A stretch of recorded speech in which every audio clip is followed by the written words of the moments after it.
Renuncié a mi hogar, a mi paz y a mi independencia para estar cerca de mi única hija. Durante 5 años soporté sus desaires, la frialdad de su esposo y la constante sensación de ser una intrusa. Pero la noche en que Julia me gritó que me fuera de su casa, acusándome de espionaje, supe que su crueldad no era solo por mi presencia. Era por la oscura verdad que guardaba. Y ahora no tenía nada que perder.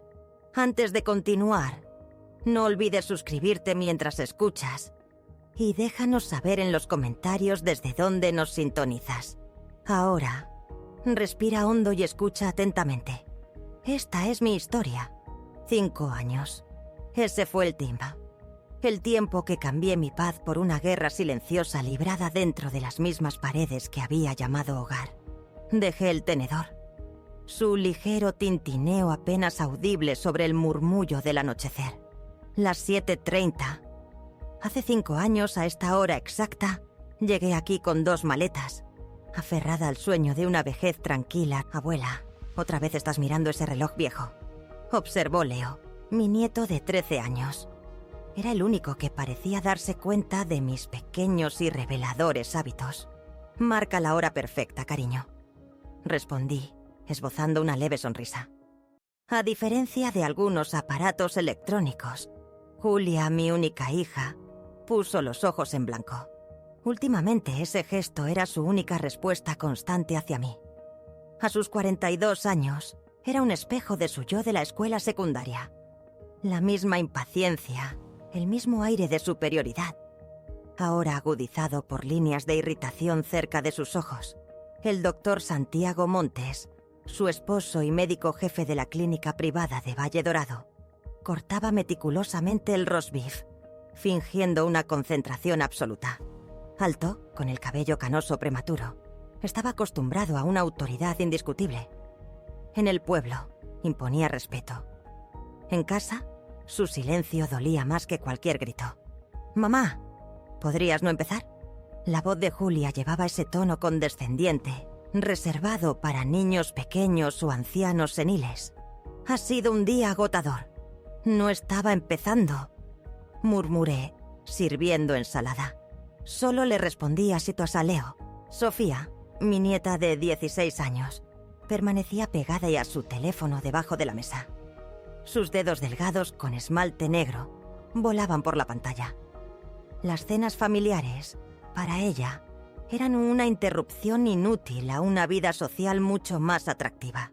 «Sofía», comencé suavemente, «¿qué tal si guardamos el teléfono para la cena?» Una pregunta sencilla, pronunciada cientos de veces antes. Esa noche fue la chispa que encendió un polvorín. «¡Oh, Dios, mamá!», Julia explotó, su tenedor golpeando la mesa. «¿Puedes por una vez no decirnos cómo criar a nuestros hijos? Si Sofía quiere su teléfono es asunto nuestro». Me quedé inmóvil, la tensión en la habitación densa y asfixiante. Leo miraba fijamente su plato. Sofía, finalmente levantando la vista, me parpadeó, con los ojos muy abiertos de sorpresa. Solo estaba sugiriendo. Intenté, pero Julia me interrumpió bruscamente. «Siempre estás sugiriendo. En cada cena, en cada conversación, no puedes evitar interferir. ¿Por qué no puedes simplemente sentarte y agradecer que te demos cobijo?» Santiago levantó la vista de su plato. Su rostro mostraba irritación, pero no asombro. Él lo había esperado, me di cuenta. Quizás incluso había preparado el terreno. «Julia», afirmó, su voz con el tono tranquilo y mesurado de un médico dando un diagnóstico grave. «No creo que tu madre comprenda del todo la carga que ha supuesto para nuestra familia». «¿Carga?», repetí, mis manos comenzando a temblar.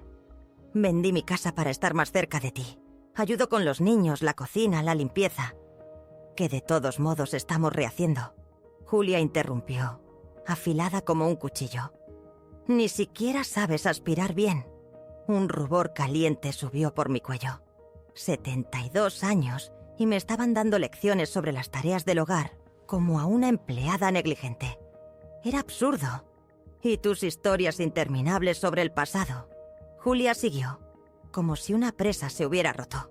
A nadie le importan los precios del pan en los 70, o cómo conociste a papá. A nadie. Los niños a menudo preguntan. Dije en voz baja mirando a Leo y Sofía. Leo asintió fugazmente. Luego sus ojos se desviaron, encontrándose con la mirada inquebrantable de su padre. Solo están siendo educados, interpuso Santiago con voz inexpresiva.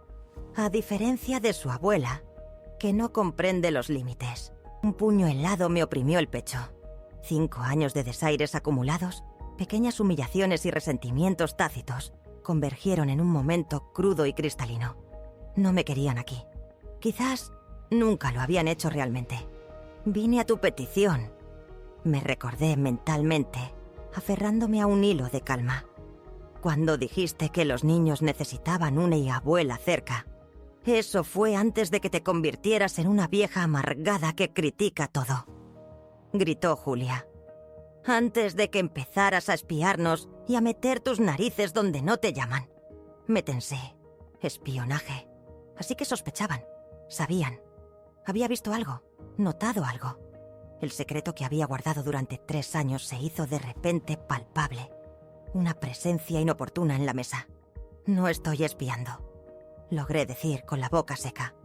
Solo vivo aquí. Y ese es exactamente el problema. Julia se levantó de un salto, con el rostro retorcido de rabia. Vives aquí. Siempre aquí. Siempre mirando, juzgando, interfiriendo. Eres una carga para esta familia. ¡Lárgate! El silencio resultante fue ensordecedor. El teléfono de Sofía cayó al suelo con un estrépito. Leo pareció dejar de respirar. Santiago se limpió la boca con calma, como si observara una transacción comercial distante, no una implosión familiar. Julia, dijo finalmente con tono bajo y uniforme. No creo que este sea el enfoque más productivo. Por una fracción de segundo, albergó la tonta esperanza de que me defendiera. Luego, sus siguientes palabras destrozaron esa ilusión. Elena necesita una oportunidad para corregir su comportamiento. Podemos discutir las reglas de la casa. Busqué en el rostro de mi hija arrepentimiento, un indicio de ablandamiento. Pero los brazos de Julia permanecían cruzados, sus ojos ardiendo con fría determinación. No, Santiago. No puedo soportar esto más. O ella se va, o tomo a los niños y me voy a casa de mi hermana. La elección es tuya. Me levanté lentamente de la mesa, mis piernas pesadas como el plomo. Sin embargo, mi columna permanecía rígida, la postura innata de una maestra, recta incluso cuando deseas desaparecer. No será necesario, dije, sorprendida por la tranquila firmeza de mi propia voz. Me iré. ¡Abuela, no!, gritó Leo, su voz quebrada por la desesperación. Eso es exactamente lo que quise decir. Lo interrumpió Julia, su voz afilada como el cristal. Y ni se te ocurra intentar manipular a los niños, mamá. Eso es caer muy bajo, incluso para ti. Mi mirada se posó en mis nietos. Un Leo aterrorizado, una Sofía desconcertada. 5 años. Los había visto crecer, los había recogido de la escuela, ayudado con las tareas, curado sus rodillas raspadas y sus corazones rotos. Los amaba con una ferocidad que las palabras no podían capturar. Recorrí la mesa con la vista. Julia, encendida de furia. Santiago, completamente impasible. Los niños confundidos. Esta cena familiar se había convertido en mi destierro público. Sin embargo, de pie allí, una claridad profunda me invadió. Fue como si un velo espeso se hubiera rasgado. Y por primera vez en años, vi la verdad de la situación, despojada de todo autoengaño y excusas. Me di la vuelta y comencé a alejarme. El pesado silencio de su juicio, adhiriéndose a mi espalda como un sudario asfixiante, dejándome preguntándome, ¿cuánto de uno mismo puede perder antes de encontrar finalmente el valor para alejarse de todo? La subida por las escaleras se sintió como un ascenso a mi propia ejecución. Mis piernas, pesadas como el plomo, se movían un paso deliberado a la vez, cada crujido de la madera vieja reflejando el gemido en mi corazón. Quizás no era solo la artritis, pensé, sino el peso aplastante de la decisión tomada en la cena, más pesado que cualquier carga física. Detrás de mí, los rostros conmocionados de mis nietos, la mirada fría de Santiago y la rabia ardiente en los ojos de Julia, mi única hija, quien acababa de desterrarme de su hogar. Mi habitación, mi santuario durante 5 años, me recibió con su habitual austeridad. Una cama estrecha, una cómoda vieja y el escritorio que había traído de mi propia casa. Ese escritorio fue lo único en lo que insistí. Una reliquia de mis días de enseñanza, donde corregía trabajos y escribía cartas a mi difunto esposo. Ahora, solo guardaba una foto enmarcada de Leo y Sofía, tomada hace 3 años, antes de que la adolescencia les robara sus sonrisas fáciles. Saqué mi vieja maleta de debajo de la cama, la misma con la que había llegado hace media década. Julia había llamado después de que mi padre falleciera, diciendo que los niños necesitaban una abuela, que mi gran casa estaba demasiado vacía. Valle Dorado, había dicho. Tenía las mejores escuelas para Leo y Sofía. Así que vendí la casa en la que había vivido durante 40 años. Dejé amigos, una vida familiar. Todo para estar cerca de mi última familia. El primer año, casi idílico. Ayudaba con los niños, cocinaba, compartía historias de la infancia de Julia. Santiago era educado. Los niños realmente disfrutaban de mi presencia. Jugábamos a juegos de mesa, les leía. Luego, imperceptiblemente, las cosas cambiaron. Pequeñas y punzantes observaciones de Julia sobre cómo doblaba las toallas, las ligeras muecas de Santiago ante mis anécdotas. Las críticas se hicieron más evidentes. Mi espacio, tanto físico como emocional, comenzó a encogerse. Metódicamente, comencé a empacar mi ropa, seleccionando solo lo esencial. Un suave golpe en la puerta me sobresaltó. Leo estaba allí, su rostro, normalmente alegre, contraído por la preocupación. «Abuela», susurró, como si temiera que sus padres oyeran. «¿De verdad te vas?» «Sí, cariño», respondí mientras seguía doblando un suéter. A veces los adultos necesitan espacio entre ellos. Pero, ¿a dónde irás? Son casi las 9 de la noche. Ofrecí una sonrisa forzada. Voy a llamar a Beatriz. ¿Recuerdas? La señora mayor con los gatos. Tu amiga que nos dio galletas de pasas. Leo arrugó la nariz. Luego se corrigió. ¡Ah, claro! Tu amiga que vive en la calle Las Flores. Esa es ella. Confirmé sacando un álbum de fotos de un estante. Mi amiga más antigua. Fuimos a la universidad juntas. Mamá dijo que podrías volver si empiezas a respetar sus límites. Leo vaciló buscando las palabras. Suprimí un suspiro. Típico de Julia, usando a su hijo como mensajero, poniendo sus exigencias en su boca. Me acerqué a él, poniendo mis manos sobre sus hombros. Cariño, algunas cosas son más complicadas. A veces la gente necesita separarse para encontrar el camino de regreso. Y a veces, separarse es simplemente el final.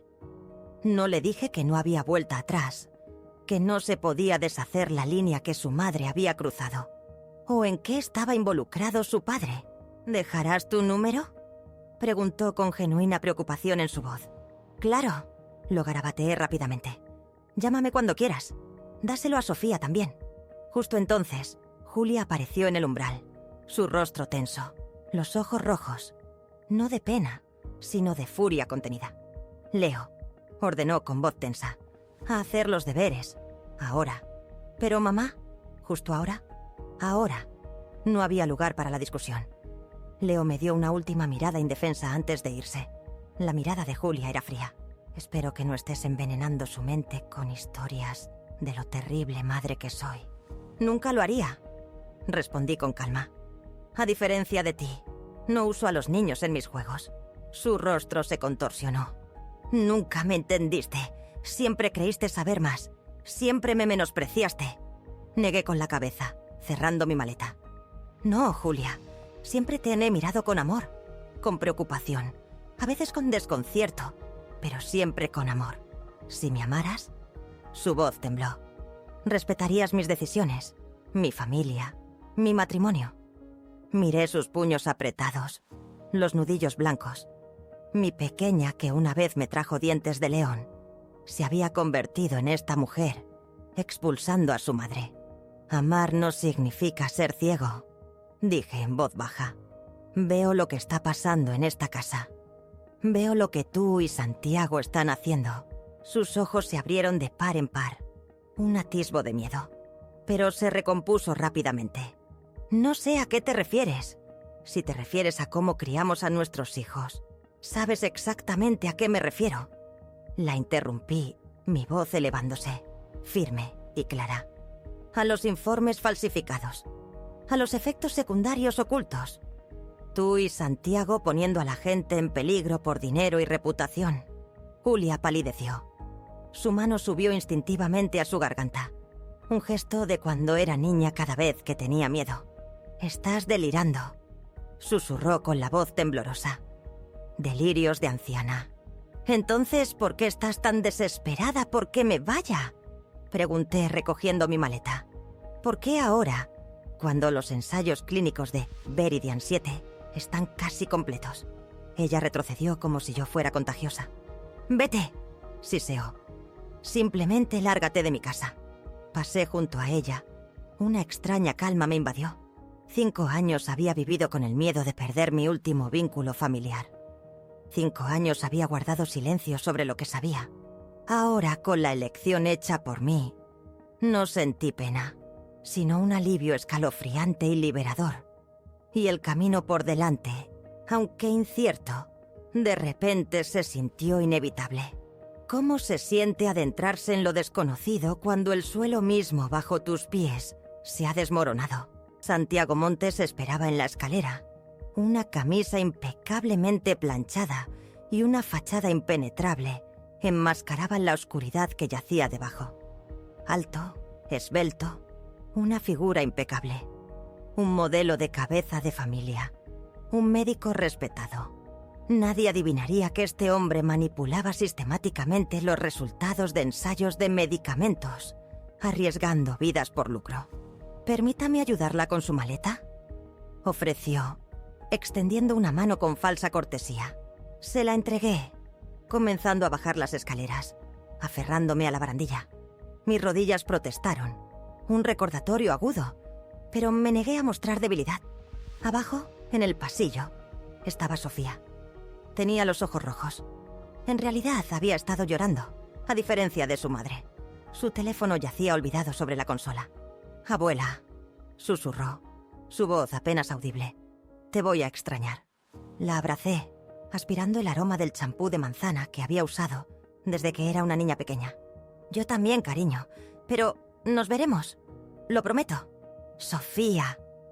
La voz aguda de Julia se coló desde arriba. «Ve a tu habitación». «Pero, mamá, ¿ahora?» Sofía se encogió. Me dio una última mirada desesperada y lentamente subió las escaleras. Escuché el portazo de la puerta de su habitación. Santiago abrió la puerta principal y salió al porche. Lo seguí, echando un último vistazo a la casa que había llamado mía durante 5 años. Los cuadros enmarcados, las flores artificiales que había comprado, el gancho donde colgaba mi abrigo. Pequeños rastros de mi presencia, que pronto se desvanecerían como si nunca hubiera estado aquí. El aire de la tarde de octubre era fresco, casi helado. El clima de Valle Dorado era impredecible, cálido durante el día, luego un descenso repentino, anunciando el invierno. Deseé haber traído mi abrigo, pero regresar se sentía humillante. Santiago no se detuvo en el porche. Caminó hasta la verja, la abrió y pisó la acera. Luego, con un movimiento repentino y descuidado, soltó mi maleta. No la lanzó ni la colocó cuidadosamente. Simplemente la dejó caer. Una carga de la que estaba ansioso por deshacerse. «He llamado a un taxi», dijo mirando por encima de mi cabeza. «Estará aquí en 10 minutos». «Gracias», respondí sorprendida por mi propia calma. «Eso es muy considerado de tu parte». Hizo una mueca ante el sarcasmo, pero no dijo nada. Nos quedamos uno frente al otro. Una anciana, un hombre en la plenitud de su vida. Suegra y yerno. Dos personas que nunca se habían entendido realmente. ¿Sabes, Santiago? Comencé, las palabras fluyendo con facilidad. Cuando Julia te trajo para conocerme, pensé que había hecho una buena elección. Exitoso, culto, de buena familia. Parecías tan centrado, tan confiable. Él se tensó, preparándose para un golpe. Pero los años han demostrado que las primeras impresiones engañan. Bajo la máscara de la respetabilidad, yace un hombre dispuesto así a arriesgar la vida de sus pacientes por lucro. No sé de qué me hablas, dijo bajando la voz, sus ojos desviándose hacia las casas vecinas. Estoy hablando de los ensayos clínicos de Viridian 7. Afirmé, con voz firme. De los informes que manipulaste. De cómo tú y Julia convenientemente omitieron las complicaciones graves en el 20% de los pacientes. Santiago palideció, su rostro como una máscara de cera bajo la luz de la farola. Son acusaciones absurdas, susurró. No tienes pruebas. ¿De verdad? Levanté una ceja. ¿Qué hay de las copias de los informes originales que hice hace 3 años? ¿O de la grabación de tu conversación con el representante farmacéutico, donde discuten explícitamente la retención de datos? Era una apuesta. No tenía ninguna grabación, solo fragmentos escuchados desde fuera de la puerta de su oficina entreabierta. Pero Santiago no podía saber eso. Su rostro se contorsionó con una mezcla de miedo y rabia. Has estado espiándome en mi propia casa. Lo presencié accidentalmente. Corregí. Y luego empecé a prestar atención. Es difícil no hacerlo cuando algo se siente tan mal. Santiago dio un paso adelante, con el puño cerrado. Por un momento temí que me golpeara, pero se detuvo, recomponiéndose con un esfuerzo visible. ¿Qué quieres?, preguntó con los dientes apretados. ¿Dinero? Me reí, un sonido amargo y hueco. Todavía no lo entiendes, Santiago. No soy una chantajista. Soy una madre que se preocupa por su hija y una abuela que no quiere que sus nietos crezcan en una familia involucrada en prácticas peligrosas. Entonces, ¿por qué no dijiste nada durante 3 años? Entrecerró los ojos. ¿Si eres tan íntegra? Aparté la mirada. Era una pregunta que me había hecho innumerables veces, porque tenía miedo de perder a mi familia. Respondí honestamente, porque esperaba que entraran en razón. Porque me había convencido de que los problemas no eran lo suficientemente graves como para arriesgar el bienestar de Julia y los niños. Lo miré directamente a los ojos. Pero hoy, tú y Julia tomaron una decisión por mí. Me echaron de la familia que tanto temía perder. Y ahora no me queda nada que perder, Santiago. No más secretos, no más silencio. En ese momento, un taxi se detuvo junto a la acera. El conductor, un joven con el rostro cansado, bajó la ventanilla. ¿Elena Vargas?, preguntó.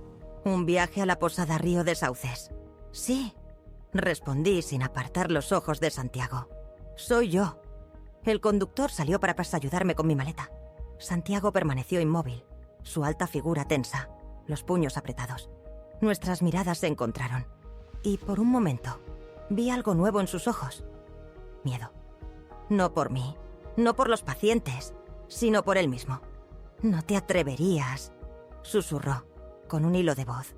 Piensa en Julia, en los niños. Son todo lo que pienso, repliqué abriendo la puerta del taxi. Durante 5 años guardé silencio por ellos. Pero a veces el silencio duele más que la verdad. Entré en el coche y cerré la puerta. A través del cristal, vi a Santiago de pie en la acera, una estatua de asombro y rabia. El taxi se alejó, llevándome de la casa, de la hija que me había rechazado, de los nietos que amaba.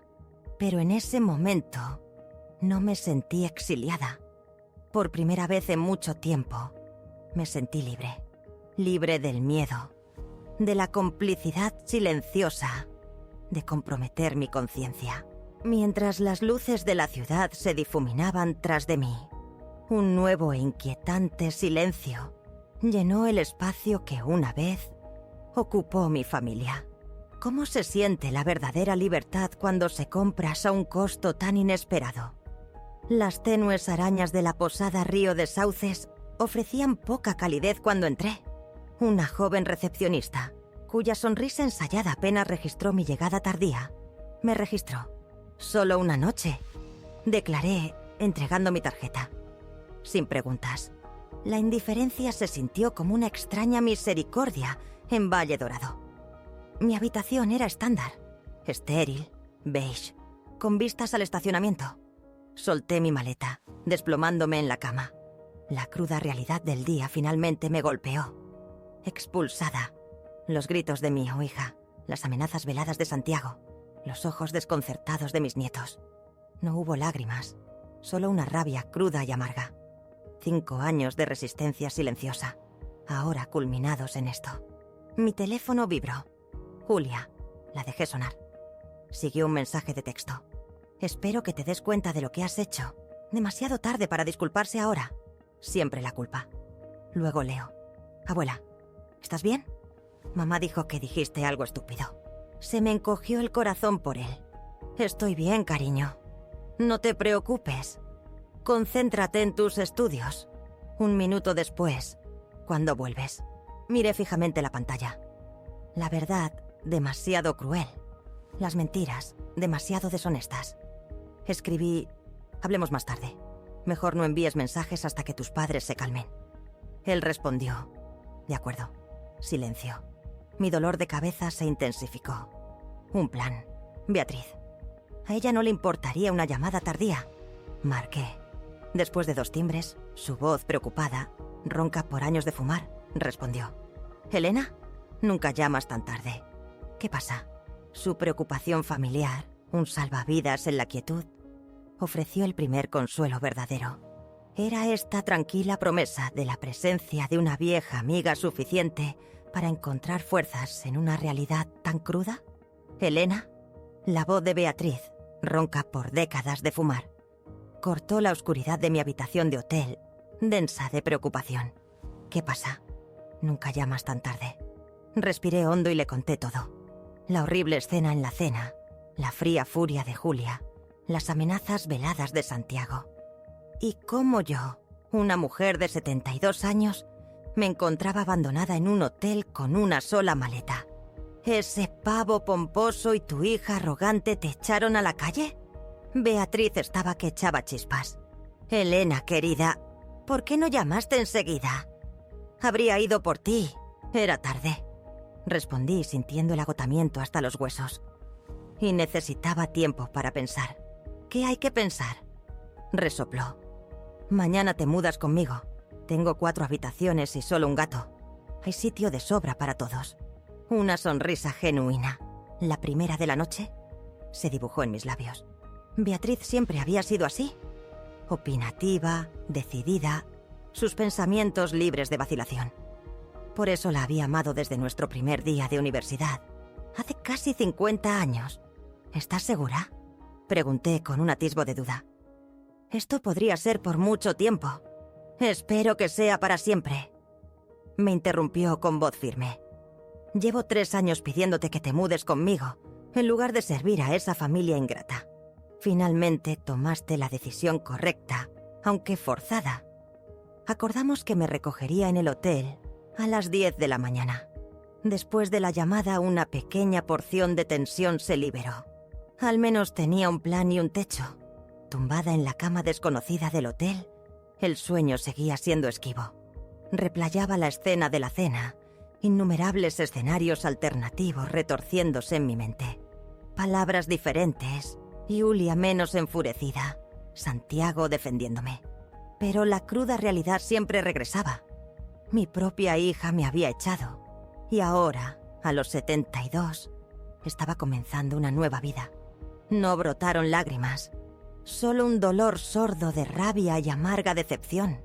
La luz de la mañana se filtraba por las cortinas. El sonido de los coches llenando el estacionamiento.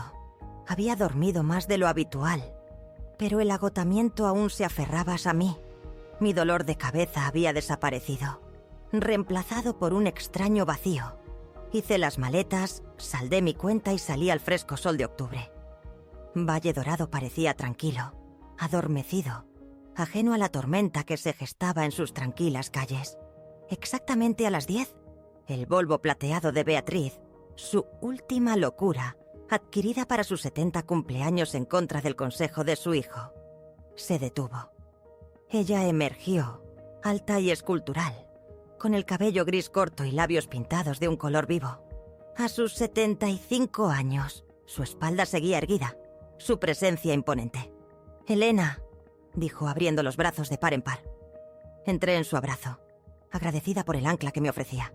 «Mi querida, estoy furiosa con tu hija». «No gastes tu energía, Winnie», dije, cansada. «Lo hecho está». Ella resopló, pero no discutió, recuperando mi maleta en su lugar. «Tengo la habitación azul lista para ti», anunció mientras entrábamos en su entrada, la que da al jardín. ¿Recuerdas cómo siempre decías que era la más bonita? Un nudo se formó en mi garganta. Beatriz no solo ofrecía refugio, intentaba tejer consuelo en esta cruda y nueva realidad. «Gracias», susurré. «Por todo». Me lanzó una mirada rápida y comprensiva. «No hay nada que agradecerme, cariño. ¿Recuerdas cómo me ayudaste después de que David falleció? Pensé que me ahogaría en la pena, pero venías cada fin de semana. Cocinabas, me hacías salir de casa. Ahora es mi turno». La casa de Beatriz en la calle Las Flores era una gran mansión victoriana, elegante y espaciosa, que reflejaba el gusto arquitectónico de su difunto esposo Arturo. Dentro, Oscar, el viejo gato gris, reinaba desde el alféizar como un pequeño emperador. Beatriz me llevó al salón, una estancia que combinaba muebles antiguos con arte moderno, un testimonio de su habilidad para unir tradición con novedad.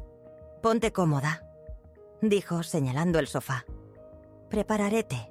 Luego hablamos de estrategia». Mientras se afanaba en la cocina, miré a mi alrededor, los recuerdos inundándome. Antes de vivir con Julia, Beatriz y yo nos veíamos semanalmente, discutíamos libros, compartíamos noticias. Después de que me mudé, esas visitas disminuyeron. A Santiago no le gustaba la franqueza de Beatriz. Julia no fomentaba nuestro vínculo. Beatriz regresó con té y galletas. «¿Y bien?», comenzó sirviendo. «¿Cuál es tu plan?», suspiré. «Honestamente no tengo ninguno. Todo pasó tan rápido. Lo único que sé es que no volvería con Julia ni aunque me lo pidiera, lo cual dudo muchísimo». «Y con razón», asintió Beatriz. «Aguantaste su falta de respeto durante demasiado tiempo. Pero no me refiero a eso. ¿Qué hay de lo que sabes sobre los negocios turbios de tu yerno?». Me tensé. Por supuesto que Beatriz sabía. Le había confiado mis sospechas hacía 2 años, cuando noté por primera vez las discrepancias en las cuentas de Santiago. «No lo sé», admití. «Una parte de mí quiere olvidarlo todo, empezar de nuevo. La otra parte sabe que callar es ser cómplice». Beatriz me estudió por encima de sus gafas. «¿Qué le dijiste a Santiago cuando te fuiste?». Me removí, recordando la conversación en la acera. Le di a entender que ya no guardaría sus secretos. «¿Le diste a entender?». Alzó una ceja. «¿O se lo dijiste directamente?». «Más bien esto último», confesé, sintiendo el rubor. Estaba enfadada, decepcionada. «Entonces no tienes elección», declaró Beatriz dejando su taza con un golpe decisivo. «Si le dijiste eso a Santiago, no se quedará de brazos cruzados.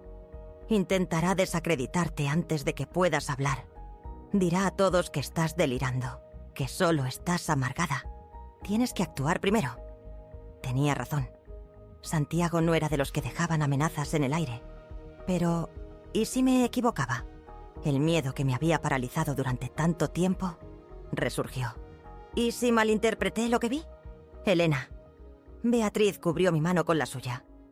«Eres una exprofesora de matemáticas, 30 años trabajando con números. Si dices que hay discrepancias, hay discrepancias. Lo escuchaste, viste su correspondencia. Confía en tu intuición». Asentí. La determinación se endurecía dentro de mí. 5 años había ignorado la podredumbre en casa de mi hija, Una testigo silenciosa de mentiras peligrosas. Ya no más. Tienes razón, dije, las palabras pesadas pero liberadoras. Tenemos que actuar. ¿Pero cómo? La sonrisa de Beatriz era afilada, depredadora. Tengo un plan y algunos contactos útiles. Pasamos horas discutiendo la estrategia. Beatriz, una exabogada, tenía contactos. La editora de la Crónica de Valle Dorado, el presidente de la Junta Médica del pueblo, su hijo Marcos, un abogado exitoso en un pueblo vecino, podría ofrecer asesoramiento profesional. Después del almuerzo, Beatriz me llevó a mi habitación, espaciosa, con un escritorio junto a la ventana y un baño privado. El jardín exterior, incluso en octubre, aún lucía rosales en flor. «Ponte cómoda», dijo dejándome. «Descansa un poco. Esta noche seguiremos planeando tu retribución». «No es retribución, Beatriz», negué con la cabeza. «Es justicia». Ella me guiñó un ojo, cerrando la puerta en silencio. A solas, desempaqué, organizando mis pocas pertenencias. Me senté junto a la ventana observando el jardín, contemplando el giro impactante que había tomado mi vida. Justo ayer, era un fantasma en casa de mi hija. Hoy, estaba al borde de una decisión que podría destrozar su mundo. Me asustaba, pero una extraña sensación de libertad, de propósito, ahora crecía dentro de mí. Ya no actuaba por miedo, sino por una profunda convicción de lo correcto. Cuando te enfrentas a una elección imposible, donde el costo del silencio se siente tan pesado como el precio de hablar, ¿cómo encuentras el coraje para elegir el camino justo? El silencio de la habitación de invitados de Beatriz se sentía pesado, no por la soledad, sino por el profundo peso de la elección que había hecho. Me asustaba este camino en el que me adentraba. Una decisión que podría destrozar vidas. Sin embargo, extrañamente, una extraña sensación de libertad fluía ahora a través de mí. Por primera vez en años, no actuaba por miedo a perder los últimos vestigios de calidez familiar, sino por una creciente sensación de justicia y dignidad. Mi teléfono vibró, sacándome de mis pensamientos. Un mensaje de Sofía. «Abuela, ¿estás bien? Mamá dice que estás viviendo en un hotel. Estoy preocupada». Un dolor tierno se extendió por mi pecho. Rápidamente respondí. «Estoy bien, cariño. Me estoy quedando con Beatriz. ¿La recuerdas? La señora con el gato y las galletas de pasas. No te preocupes por mí». Un instante después, llegó su respuesta. «¿Puedo ir después de la escuela? Mamá no puede saberlo». Dudé. Un deseo desesperado de verla luchaba con mi reticencia a ponerla en una situación difícil. «Déjame hablar con tu mamá primero», escribí. «No quiero que te metas en problemas por mi culpa». «Mamá no me dejará», fue la respuesta rápida. «Dijo que dijiste cosas feas sobre papá y que ahora no deberíamos juntarnos contigo». Suspiré. Predecible, pero aún así, me dolió. «Nos vemos en la cafetería El Té Verde mañana después de la escuela», decidí. «A las 4:00. Pero por favor no les mientas directamente a tus padres. Di que vas a casa de una amiga para un proyecto o algo». «Está bien, abuela. Gracias. Te extraño». Esas dos simples palabras, «te extraño», me hicieron llorar. A pesar de su rebeldía adolescente, Sofía seguía siendo la niña pequeña que se subía ya a mi regazo para que le contara un cuento. Y me extrañaba. Esa tarde, Beatriz y yo nos sentamos en su oficina, rodeadas de pilas de papeles. Sobre el escritorio había copias de documentos que yo había hecho discretamente 2 años atrás. Informes originales de ensayos clínicos de Veridian 7, con datos alarmantes sobre efectos secundarios, contrastados con las versiones manipuladas que Santiago había presentado.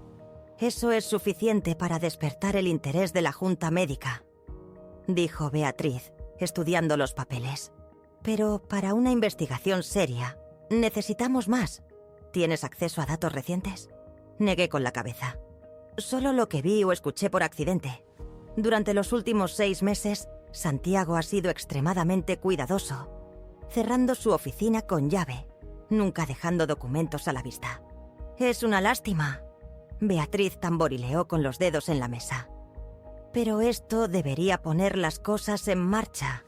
Mañana llamaré a Jeremías, el presidente de la Junta Médica, y le pediré una reunión. Luego contactaré a Isabel en la Crónica de Valle Dorado. Le encanta dar noticias exclusivas. ¿Estás segura de que involucrar a la prensa es una buena idea?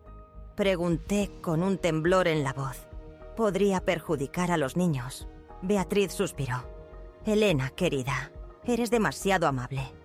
Pero piensa, si tu yerno está realmente falsificando datos sobre un medicamento, a punto de salir al mercado, estamos hablando de la salud de las personas, incluso de vidas. Esto no es una disputa doméstica, es un crimen. Sus palabras, tajantes e innegables, atravesaron mi vacilación. El silencio, en este caso, me convertiría en cómplice. Pero la idea de provocar un escándalo público que engullera a mis nietos era casi físicamente dolorosa. Intentemos primero la vía oficial. Sugerí. La Junta Médica, quizás la compañía farmacéutica. Si eso no funciona, entonces, la prensa. Beatriz asintió, aunque yo sabía que prefería un enfoque más agresivo. Está bien, pero no olvides, Santiago no se quedará de brazos cruzados una vez que se dé cuenta de que realmente vas a exponer la verdad. Empezará a defenderse y las defensas pueden volverse muy complicadas. Recordé la mirada fría de Santiago cuando había dejado caer mi maleta en la acera, sus amenazas apenas veladas. Entiendo el riesgo, dije en voz baja con las palabras firmes. Pero no podía seguir callada. No después de que ellos mismos rompieran nuestra relación. Beatriz sonrió, apretando mi mano. Estoy orgullosa de ti, Elena. Siempre supe que debajo de esa coraza suave había un núcleo de acero. Pasamos otra hora, perfeccionando nuestro plan. Luego, Beatriz se fue a llamar a su hijo, Marcos, para pedirle asesoramiento legal. Sola en la oficina revisé los documentos de nuevo, recordando todo lo que había presenciado en los últimos 3 años. Los efectos secundarios que Santiago estaba ocultando eran graves. Problemas hepáticos, síntomas neurológicos. El 20% de los pacientes desarrollaron complicaciones, pero sus informes redujeron esa cifra al 3%. Error estadístico, había dicho una vez, de forma escalofriante. Recordé la primera vez que tropecé con la verdad, buscando un gemelo perdido. Una caja de papeles se cayó, revelando 2 informes idénticos, con datos diferentes. Luego, las llamadas telefónicas. Santiago discutiendo abiertamente, corregir datos. Julia instando a la cautela con los documentos. Durante 3 años había guardado silencio, diciéndome a mí misma que no sabía lo suficiente, que tal vez había una explicación lógica, que por el bien de los niños era mejor no interferir. Pero ahora, la propia Julia había roto nuestro vínculo familiar. No tenía razón para seguir callada. Santiago tenía que responder por sus acciones. Julia tenía que responder por su complicidad. Recogí los documentos en una carpeta y los guardé en la caja fuerte de Beatriz. Luego salí a la terraza. Beatriz estaba allí, fumando, un hábito al que volvía en momentos de estrés, a pesar de promesas pasadas. «Lo siento», ofreció con una sonrisa culpable. «Las viejas costumbres son difíciles de dejar. También los viejos secretos», respondí, sentándome a su lado. Nos sentamos en silencio, contemplando el jardín al anochecer, el aire fresco de octubre. Un perro ladraba a lo lejos. Una escena tranquila, completamente en desacuerdo con la tormenta que estábamos a punto de desatar en nuestra pequeña comunidad. «¿Estás segura de querer hacer esto?», preguntó Beatriz, rompiendo el silencio. «No es demasiado tarde para olvidarlo todo, para empezar una nueva vida aquí conmigo, sin escándalos». Una parte de mí anhelaba esa paz tranquila, pero la otra parte sabía que nunca estaría realmente en paz si seguía callada. «Tengo que hacer esto», dije con firmeza. «No por venganza, porque es lo correcto». Beatriz asintió, apagando su cigarrillo. Tomó mi mano. «Entonces lo haremos juntas. Mañana llamaré a Jeremías y concertaré una cita. Y luego, pase lo que pase, pasará. Mientras la promesa de la acción se posaba sobre mí, me pregunté qué se necesita para finalmente dejar de vivir con miedo y abrazar una justicia que lo exige todo. La calma antes de la tormenta se hizo añicos, no con un estruendo, sino con una implacable cascada de consecuencias. Estaba sentada en la cocina de Beatriz, sorbiendo café, observando a Oscar, su gato, lavarse la cara perezosamente. Una escena pacífica, totalmente en desacuerdo con el huracán que había desatado. Justo ayer elegí actuar. Beatriz y yo llamamos a Jeremías Suárez, presidente de la Junta Médica, concertando una reunión de emergencia. Suárez, un hombre de ojos agudos y con una reputación de ética incorruptible, examinó los documentos. Elena Vargas, dijo, si esto es cierto, es grave. Manipular ensayos clínicos es un delito grave. Afirmé mi determinación, priorizando la seguridad pública. Prometió una investigación inmediata. Las cosas giraron con una velocidad escalofriante.